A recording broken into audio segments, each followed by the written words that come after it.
get through it. But I know people are not here for the Boston Celtics. We are here for some news. And I apologize at least for missing last week. I was sick. I did not feel well at all. And I actually still kind of feel it a little bit. But yeah. What is it, like cold, flu, virus? Something's going around. So I mean, it was terrible. Leprosy. Leprosy. It was whatever it is you want to categorize. Polio. You are in Florida. You're right. That is true. Maybe I should probably leave right now and go see a doctor. Lana's got me freaked out, but it could be anything. Could be anything. So, but anyway, let's start with today's news. The trial of Donald Trump has continued, and it is obviously for the hush money case, I guess they call it, where he paid a porn star to be quiet, basically, and a Playboy model to, to be quiet right before the election.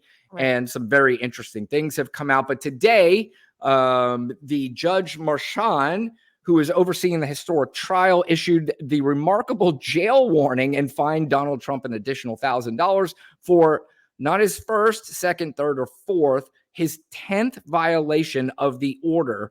Lana, they say that, if this could happen to Donald Trump, this could happen to us. So, I mean, basically what they're saying is that we can violate a gag order up to 10 times before we get thrown in jail. Oh, can we now? And he probably still won't. Like, I don't know. Like the judge's warning wasn't even that stern. It was like, yeah, I've warned you so many times, next time you're going to jail. I don't want to do that. You possibly could be, you're the former president, and you could possibly be, the next president as well. Like, why are you saying that, Merchan? Like, this motherfucker is a rapist. He's already in trouble with the state of New York for freaking business fraud or whatever, insurance fraud, whatever, bank record fraud, just fraud, right? Like, come on.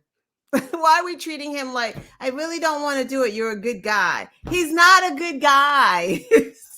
Yeah, I mean, it's the continued pattern of this guy being able to get away with just pretty much everything throughout his life. And people question, they're like, how does this guy just keep going through and getting away with things? And he does it because he knows he can. So he just says it.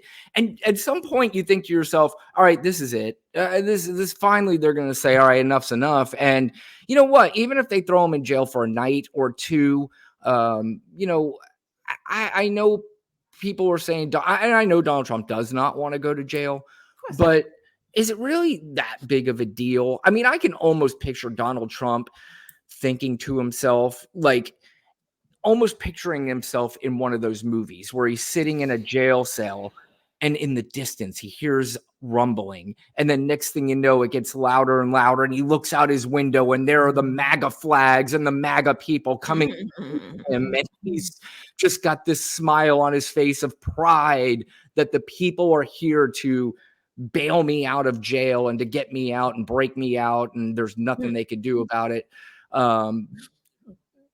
But obviously that's not going to happen. So hopefully maybe we do throw him in jail for a night or two. And then he's like, oh, fuck, I didn't like that. And nobody came. So Right. He doesn't want to go to jail. Like, he's not going to have his phone. What's he going to do? Read? He doesn't read. They're not going to give him a Sharpie. He doesn't get sharp objects or anything. Like, what's he going to do? He might bring one of his Bibles in with him and read that. You know what? He could read his Bible. Yeah. Well, you know what? You say that he doesn't want to go to jail. Donald Trump disagrees with you, Lana. In fact, he had one of his stupid little press conferences after his little trial today, came out and had this to say. It's a disgrace. And then you have the other thing that maybe is even more disgraceful is the gag order, where I have to watch every word I tell you people. You ask me a question, a simple question, I'd like to give it, but I can't talk about it. Because this judge gave me a gag order and said you'll go to jail if you And frankly, you know what? Our Constitution is much more important than jail. It's not even close. I'll do that sacrifice any day. But what's happening here is a disgrace, and the appellate courts ought to get involved. Yep. What's the Constitution he's talking about? He's talking about his freedom of speech. Is that what he's talking about? Because gag orders have been placed on people throughout history and in trials, and nobody has ever made the case that that is affecting their freedom of speech. Why is it different this time? But he can talk. No one's gagging him. He can run a whole campaign. Yep. Hey, how about talk about your policy? That's something novel, right? You are running for president. Maybe tell your MAGA people what you plan to do. Like, what the fuck? You're not gagged in running for the presidency. Your only gag was you cannot badger and threaten the witnesses of the judge's kid. Like, Yeah. you're not really gagged. Like, seriously, is that it? He's not fucking gagged. Like, we keep saying he's gagged. Yeah, I get it. Technically, he is, but he's just being told what fucking people with common sense just don't do. Like, no one does that. Yeah, Lana, the problem is that you and I were listening to him, but who was he actually talking to? The people he's talking to are his voters. That's his Right. policy right there. He doesn't have, actual policy that those people even give a shit about. Could you imagine him going up to the microphone and start talking about healthcare? They'd be like, fuck with healthcare. Get the fuck Yeah, out of you're here. Talk right. about how Hell, terrible. Healthcare. Yeah. Talk about how terrible the judge is. We like that. That's awesome. You're right. You're right. Like, it's true. Imagine if he did get up there and start talking about a healthcare plan. Right. Yep. Like, what? Yeah, they'd be like, huh? Boo, Don't we have that that's it. already? Yeah, boo. There's a RFK Jr. Yeah, exactly. We could go listen to Biden for all that crap. Holy shit, you. I'm trying not. I'm going to do my best to not to say. I'm going to take this back. I will say the F word many times, but I'm going to try to cut it a little bit because I think I say it too much because these people make me crazy. And I feel like I have to say it. I say it all the time. I do too. I mean, when I go back and look at the replays and stuff where I'm cutting up the videos, I'm like, gosh, you say the F word a lot. I'll say frick. Frick. Ugh, I hate that. Listen, we could still say it. And you can do whatever you want. I'm just going to try to make a conscious effort to cut it down. I don't know if it's going to work, but I'm going to do my best. So, but anyway, you have anything else to say about this clown? No.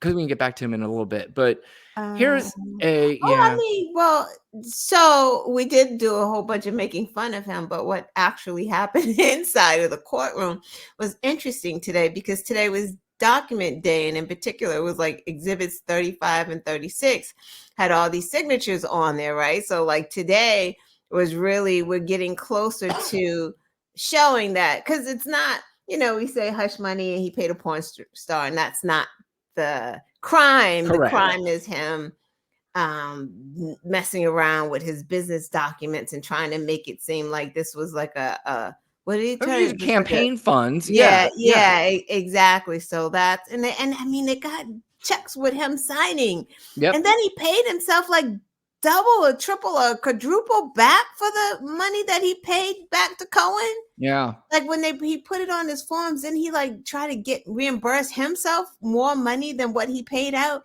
It was something. It was a lot. Like it was a lot to take in, but it was something crazy that they were even doing, trying to get the money back that because they were saying it like they were. Was it a retainer fee that they were saying for Cohen? It was some nonsense, and then they put it on the books trying to reimburse Trump back even more money than what he gave Cohen. It was. The guy's always looking for a scam. Yeah, always. And it drives crazy. me nuts to hear people now, and they keep, defending poor Donald Trump. And, we always do this kind of stuff. We always forget about him as president or after president. Well, first of all, this happened before he was president, but he was running. But before he was even running, I mean, this guy had to pay out lots of money because of a scam university. Was that a big scam too? Was that a big Democrat They keep ploy ignoring against him that, when that right? happened? Huh? Yeah, they ignore that. They keep Right. ignoring that when he scammed. Like, he shouldn't even be allowed to run for president after you settle a case where you scammed Americans. Right.